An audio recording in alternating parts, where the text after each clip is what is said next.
மேகதாது அணை தொடர்பாக டிபிஆர் தயாரிக்க அனுமதி கோரும் விவகாரத்தில் தமிழக அரசின் கருத்தை கேட்க உத்தரவு பிறப்பிக்கப்பட்டிருக்கிறது. காவிரி மேலாண்மை ஆணையத்தின் கருத்தையும் கேட்க வேண்டும் என உச்சநீதிமன்றம் தற்போது தெரிவித்திருக்கும் அண்மை செய்தியை நாம் பார்த்து வருகிறோம்.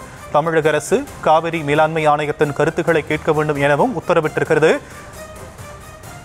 மேகதாது அணை தொடர்பாக டிபிஆர் தயாரிக்க அனுமதி கோரும் விவகாரத்தில் தமிழக அரசின் கருத்தையும் கேட்க வேண்டும் என உச்சநீதிமன்றம் உத்தரவிட்டிருக்கக்கூடியதை அண்மை செய்திகளாக நாம் பார்த்து வருகிறோம். மேகதாது அணை தொடர்பான வழக்கு உச்சநீதிமன்றத்தில் நடைபெற்று வரக்கூடிய நிலையில் காரசார வாதங்கள் முன்வைக்கப்பட்டிருந்தன. முன்னதாக தமிழக அரசின் வாதங்கள் முன்வைக்கப்பட்டதில் தற்போது மேகதாது அணை தொடர்பாக டிபிஆர் தயாரிக்க அனுமதி கோரும் விவகாரத்தில் தமிழக அரசின் கருத்தை கேட்க வேண்டும் என்ற உத்தரவு பிறப்பிக்கப்பட்டிருக்கிறது. அதேபோல காவிரி மேலாண்மை ஆணையத்தின் கருத்தையும் கேட்க வேண்டும் என உச்சநீதிமன்றம் உத்தரவிட்டிருப்பதை அண்மை செய்திகளாக நாம் பார்த்து வருகிறோம். மேகதாது அணை தொடர்பாக டிபிஆர் தயாரிக்க அனுமதி கோரும் விவகாரத்தில் தமிழக அரசு காவிரி மேலாண்மை ஆணையத்தின் கருத்தை கேட்க உச்சநீதிமன்றம் உத்தரவிட்டிருக்கிறது. காவிரி மேலாண்மை ஆணையம் பிறப்பிக்கும் உத்தரவுகளை மாநில அரசுகள் பின்பற்றவும் ஆணையானது பிறப்பிக்கப்பட்டிருக்கக்கூடியதை அண்மை செய்திகளாக நாம் பார்த்து வருகிறோம். மேகதாது அணை தொடர்பான விவகாரம் தொடர்பான வழக்கு உச்சநீதிமன்றத்தில் நடைபெற்று வரக்கூடிய நிலையில் முன்னதாக தமிழக அரசின் தரப்பில் காரசார வாதங்கள் முன்வைக்கப்பட்டிருந்தன.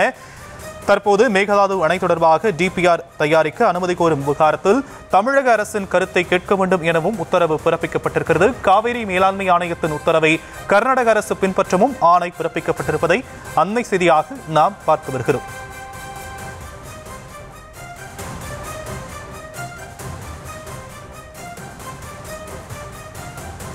இது பற்றிய விவரங்களை செய்தியாளர் பாரி கார்த்திக் வழங்க நாம் கேட்கலாம். பாரி கார்த்திக், வழக்கு தொடர்பான விவரங்கள். வணக்கம். மேகதாதுவில் அணை கட்டக்கூடாது என தமிழ்நாடு அரசு தன்னுடைய வாதத்தை கடுமையாக வைத்து வருகிறது. மேகதாதுவை பொறுத்த வரைக்கும் தமிழ்நாட்டினுடைய வாழ்வாதாரமாக இருக்கக்கூடிய குடிநீர் உள்ளிட்ட 11 மாவட்டங்களுடைய வாழ்வாதாரமாக இருக்கிறது. கிட்டத்தட்ட டெல்டா மாவட்டங்கள் உட்பட கிட்டத்தட்ட 9 மாவட்ட டெல்டா மாவட்டங்கள் உட்பட அனைத்து மாவட்டங்களும் விவசாயத்தினுடைய வாழ்வாதாரமாக இருக்கிறது.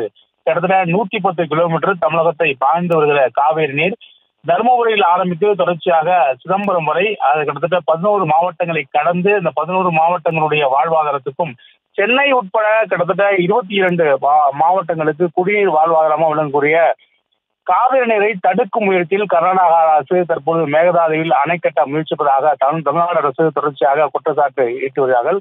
அதன் அடிப்படையிலே மேகதாதுவில் அணை கட்டினால் தமிழகத்தினுடைய வாழ்வாதார குடிநீரும் பாதிக்கப்படும் என்பதை தற்போது சுட்டிக்காட்டியிருக்கிறார்கள். மேகதாது என்ற ஒரு அணை கட்டினால் குறிப்பாக இது போன்ற மேல் பக்கம் இருப்பவர்கள் அணை கட்டும் பட்சத்தில் கீழே இருப்பவருடைய கீழ்மடை பக்கத்தில் இருப்பவர்கள் அனுமதி வாங்க வேண்டும் என்று ஒட்டுமொத்த உலக நிதியாக இருக்கிறது. எனவே அதையும் சுட்டிக்காட்டி தமிழக அரசு தற்போது வாதத்தை முன்வைத்து வருகிறார்கள். பொதுவாக மேல் பக்கத்தில் இருப்பவர்கள் ஒரு அணையை கட்டும் பொழுது அது கீழ் மடையில் இருப்பவர்களுக்கு மிகப்பெரிய பாதிப்பை ஏற்படுத்தும். அதன் அடிப்படையில் தான் இத்தகைய சட்டம் என்பது இரு நாடுகளுக்கு இடையே பொருந்தக்கூடிய சட்டமானது இரு மாநிலங்களுக்கு மத்தியே பொருந்தாதா உள்ளிட்ட பல்வேறு விஷயங்களை விவாதமாக தற்போது வைத்து வருகிறார்கள். கர்நாடகாவை பொறுத்த வரைக்கும் மேகதாதுவில் அணை கட்டுவதற்காக நிதி ஒதுக்கப்பட்டு அதற்கான முயற்சிகளும் மேற்கொள்ளப்பட்டுள்ளன. தான் தமிழ்நாடு அரசு உடனடியாக அந்த அணையை தடுத்து நிறுத்த வேண்டும் என்றும் ஒருவேளை மேகதாதுவில் அணை கட்டும் பட்சத்தில் தமிழ்நாட்டுடைய வாழ்வாதாரத்தை மிகப்பெரிய அளவுக்கு பாதிப்பை ஏற்படுத்தும் என பல்வேறு விஷயங்களையும் சுட்டிக்காட்டி வருகிறார்கள். ஆனால் கர்நாடக அரசு சார்பில் மேகதாதுவில் அணை கட்டினாலும் கூட தமிழ்நாட்டுக்கு வர வேண்டிய தண்ணீர் எந்த ஒரு தடையும் இல்லாமல் வந்து சேரும் என்று அவர்கள் குறிப்பிட்டாலும் கூட மேகதாதுவில் அணை பொருத்தும் பட்சத்தில் தற்போது இருக்கக்கூடிய கபினை அணையிலிருந்து திறக்கப்படும் நீரானது தமிழகத்துக்கு வந்து சேரும் பொழுது கூடுதலாக மேகதாதுவிலும் அணை கட்டினால் அந்த வருகின்ற நீரை தடுத்து நிறுத்தக்கூடிய ஒரு செயலாகும். அது மட்டுமல்ல, சர்வதேச சட்ட விதிகளின்படி இயற்கையாக போகின்ற ஒரு நீரை தடுத்து நிறுத்த யாருக்கும் உரிமை இல்லை. அது மட்டும் அல்லாமல் கிட்டத்தட்ட கோடிக்கணக்கான தமிழக மக்களுடைய வாழ்வாதாரம் இருக்கக்கூடிய இந்த காவிரி நீரை தடுத்து நிறுத்துவதன் மூலம் மேகதாதுவில் அணை கட்டினால் அனைத்தும் கிட்டத்தட்ட பாழாய் போகும் உள்ளிட்ட பல்வேறு விஷயங்களையும் சுட்டிக்காட்டி தற்போது தமிழ்நாடு அரசு தன்னுடைய வாதங்களை எடுத்து வருகிறது.